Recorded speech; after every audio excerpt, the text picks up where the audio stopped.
시편 대단원의 막을 내리는 시인 시편 150편은 시편 전체의 결정체라고 할 수 있겠습니다. 여호와를 찬양하라, 하나님을 찬양하라, 또 그를 찬양하라는 이 명령형의 권고가 반복되는 영광의 찬양시입니다. 처음부터 끝까지 오직 우주의 창조자 하나님과 그의 언약의 이름 여호와를 찬양하라는 말이 전부인 시라고 할 수 있습니다. 하나님은 찬양받기에 합당하신 분이십니다. 땅의 성소와 또 하늘의 웅장한 궁창에서 또 세상 어디에서든지 모든 것을 지으시고 다스리시는 분이기 때문이죠. 1절을 보면 할렐루야 그의 성소에서 하나님을 찬양하며 그의 권능의 궁창에서 그를 찬양할지어다 라고 시편 기자가 이렇게 선포하고 있습니다. 이 궁창은요, 하나님이 천지를 창조하신 첫날에 빛과 함께 지으신 이 하늘 혹은 창공이라고 할 수 있겠습니다. 창세기 1장 6절과 7절을 보면 하나님이 이르시되 물 가운데 궁창이 있어 물과 물로 나뉘라 하시고 하나님이 궁창을 만드사 궁창 아래의 물과 궁창 위의 물로 나뉘게 하시니 그대로 되니라. 그런데 여러분, 이 하나님께서 빛과 궁창을 창조하시기 전에, 그러니까 이 천지 창조를 시작하시기 전에는 이 땅에는 혼돈과 공허와 흑암이 가득했다라고 창세기 1장에서 기록하고 있습니다. 그런데 하나님께서 그곳에 혼돈과 흑암과 공허함으로 가득한 곳에 이 창조의 역사를 행하셨습니다. 그런데 오늘 본문에 보면 그의 권능의 궁창에서 그를 찬양할지어다 이렇게 시편 기자가 선포하며 또 명령형으로 찬양할 것을 우리에게 권하고 있죠. 그러니까 이 말은 무슨 뜻입니까? 찬양은 하나님의 창조를 인정하는 일이고 또한 그의 창조에 함께 참여하는 일이라는 것입니다. 이 궁창에 찬양이 있을 때, 이 궁창에 하나님을 향한 찬양으로 가득할 때, 하나님의 창조를 인정하는 그 일로 가득하게 될 때, 다시는 이 땅 가운데 그 태초에 하나님이 천지를 창조하시기 전에 있었던 혼돈과 공허와 흑암이 다시는 이 땅 가운데 엄습하지 못하게 될 거라는 거예요. 여러분 보세요. 하나님을 인정하지 않는 곳에 분명히 하나님은 이 땅의 창조의 일을 통해서 질서를 부여하셨고 조화를 우리의 가운데 조화를 허락하셨고 평강을 허락하셨습니다. 그럼에도 불구하고 이 땅 가운데 하나님을 인정하지 않는 곳에는 여전히 혼돈과 공허와 흑암이 있는 것을 보게 됩니다. 하나님의 하나님 되심이 인정되지 않는 곳에 여전히 전쟁이 있고 여전히 기아와 또 이루 말할 수 없는 이런 고통이 있는 것을 보게 되는 것이죠. 그러나 하나님이 하나님 되심이 인정되는 곳에 공허함이 떠나고 혼돈이 떠나고 흑암이 떠나게 된다는 것이죠. 이것은 개인의 삶에도 마찬가지입니다. 사랑하는 성도 여러분, 우리의 삶에 하나님을 향한 찬양이 끊이지 않을 때 다시는 우리의 삶에 혼돈과 공허와 흑암이 엄습하지 못하게 된다는 것입니다. 저는 우리 성도님들의 삶에서 찬양이 끊기지 않게 되는 은혜가 있으시기를 예수님의 이름으로 축복합니다. 여러분 안에 있는 슬픔을 찬양으로 대신하시기를 바랍니다. 여러분 안에 있는 고통을 찬양으로 바꾸시기를 축복합니다. 여러분, 찬양이 있는 곳에 모든 그 무질서와 모든 흑암과 공허가 떠나가게 된다는 것이죠. 놀라운 일을 행하신 하나님의 위대하심은 우리의 영원한 찬양의 제목입니다. 2절을 보면 그의 능하신 행동을 찬양하며 그의 지극히 위대하심을 따라 찬양할지어다 라고 이렇게 또 시편 기자가 고백합니다. 그런데 여러분, 하나님이 행하신 놀라운 일이란 뭘까요? 도대체 하나님이 행하신 놀라운 일이 무엇이기에 우리는 그 하나님의 능하신 행동을 찬양하고 그의 지극히 위대하심을 따라 찬양해야 하는 것입니까? 그것은 앞서 언급드렸던 세상을 창조하신 것뿐만 아니라 인간이 무너뜨린 하나님과의 언약, 다시 말하면 인간이 스스로 하나님의 말씀에 불순종하여서 죄인이 되어서 영원한 사망에 처하게 된 것을 예수 그리스도로 말미암아 다시 회복하시고 우리에게 다시 생명의 길을 열어주신 그 모든 역사를 가리키는 것입니다. 우리는 스스로 하나님과의 언약을 깨뜨렸습니다. 우리 스스로가 죄인 되었고 우리 스스로가 영원한 사망 가운데 처하게 된 거예요. 그런데 하나님께서 다시 그런 우리가 깨뜨려버린 언약을 하나님이 회복시키신 것입니다. 우리에게 다시 생명의 길을 열어주신 것이죠. 그러므로 우리가 하나님을 찬양하는 삶을 살아가기 위해서 반드시 필요한 게 있어요. 그게 뭘까요? 두 가지입니다. 첫 번째는 기억하는 것, 두 번째는 감사하는 것입니다. 그러면 무엇을 기억하고 무엇을 감사해야 하는 것입니까? 그것은 하나님께서 우리를 구원하시기 위해서 무슨 일을 행하셨는지를 늘 기억하는 것입니다. 그것이 바로 예수 그리스도의 십자가입니다. 우리가 날마다 나를 구원하시기 위해서 하나님이 행하신 그 일, 나를 구원하시기 위해서 독생자 예수 그리스도를 아끼지 아니하시고 십자가에 내어주신 그 일을 날마다 기억하고 그 은혜에 대해서 우리의 입술로 감사하는 것입니다. 여러분, 기억이 찬양을 부르고 감사가 감격을 부른다는 거예요. 우리의 머릿속에서 하나님이 내게 베푸신 그 놀라운 십자가 사랑을 지워버리면 찬양이 멈추게 됩니다.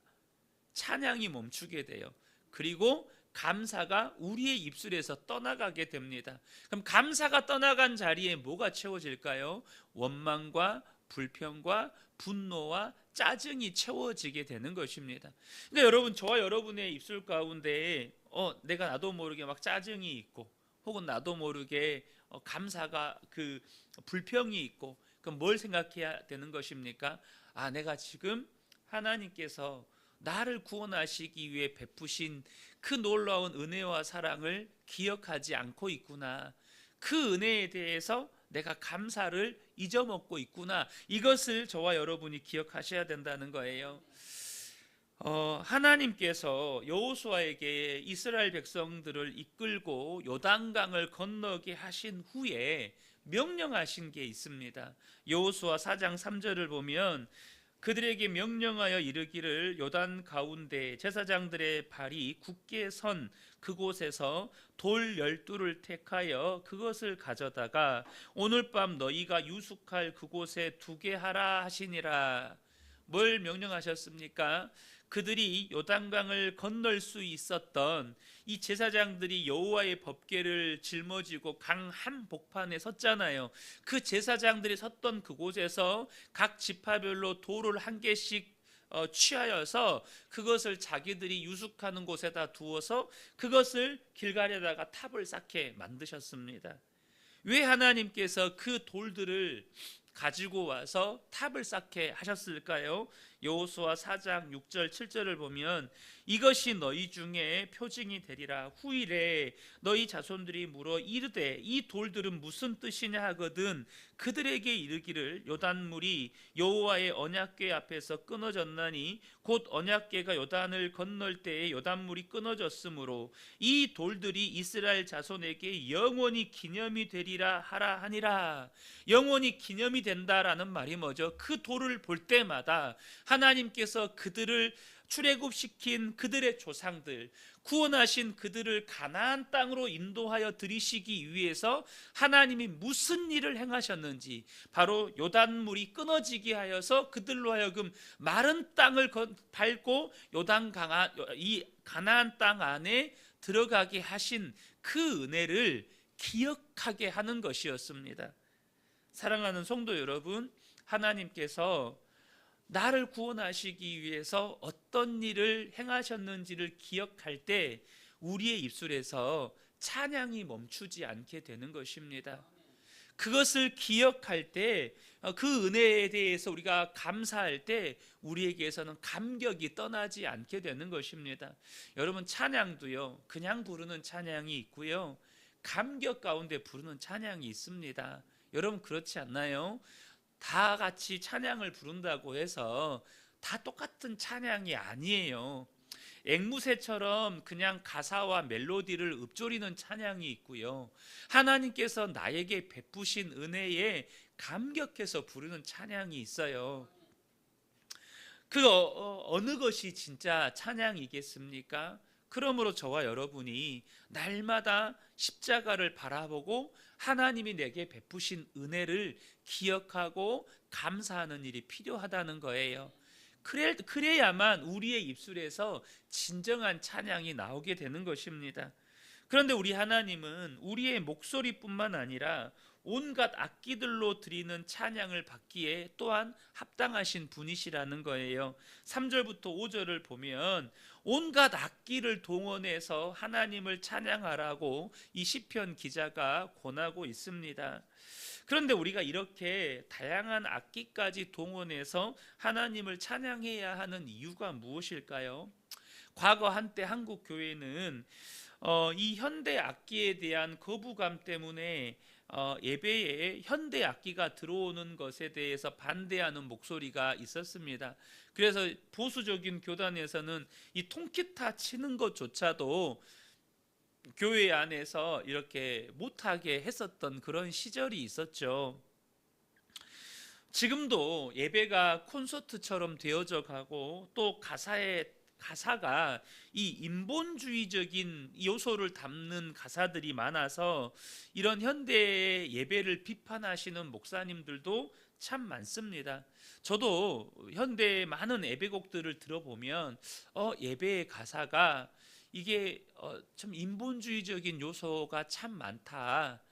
끊임없이 찬양의 가사들이 자기 위로 혹은 이 나에게 초점이 맞추어진 찬양의 가사들이 많은 것들을 보면서 한편으로는 이 곡 선정에 있어서 늘 제가 이렇게 분별력을 가지고 예배곡을 선정하려고 되게 많이 노력을 합니다. 그런데 여러분, 그럼에도 불구하고 이런 위험적인 이런 인본주의적인 요소들로 인해서 찬양이 이 변질될 위험이 있지만, 그럼에도 불구하고 우리가 모든 악기를 동원해서 하나님을 찬양하라고 이렇게 시편 기자가 권하는 이유가 뭘까요? 지금 보시면 나팔소리, 비파와 수금으로, 소고치며 현악과 퉁소로, 큰 소리 나는 제금으로, 높은 소리 나는 제금으로 이렇게 하나님을 찬양하라고 권하는 이유가 도대체 뭘까요?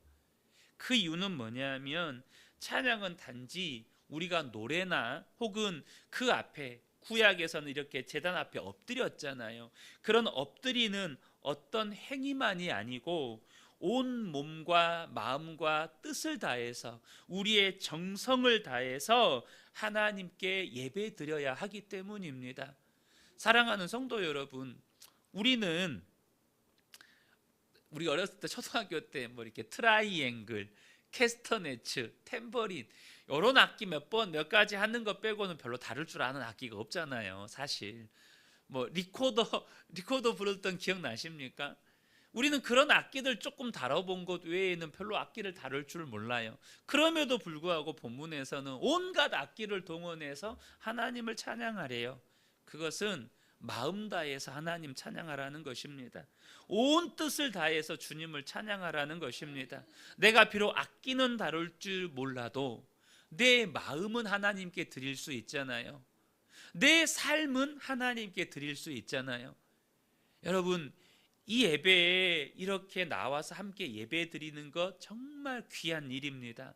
그러나 우리는 압니다. 내 몸은 여기에 나와 있어도 내 마음은 여기에 있지 않을 때가 있음을 우리는 압니다. 우리가 예배 때 간혹 가다가 우리 그런 경험 있잖아요. 내 마음이 딴 데 가 있어요. 몸은 여기 와 있는데 마음은 지금 저기 가 있다고요. 우리는 그런 경험들이 있어요. 그거는 하나님이 받으실 수 없는 예배입니다.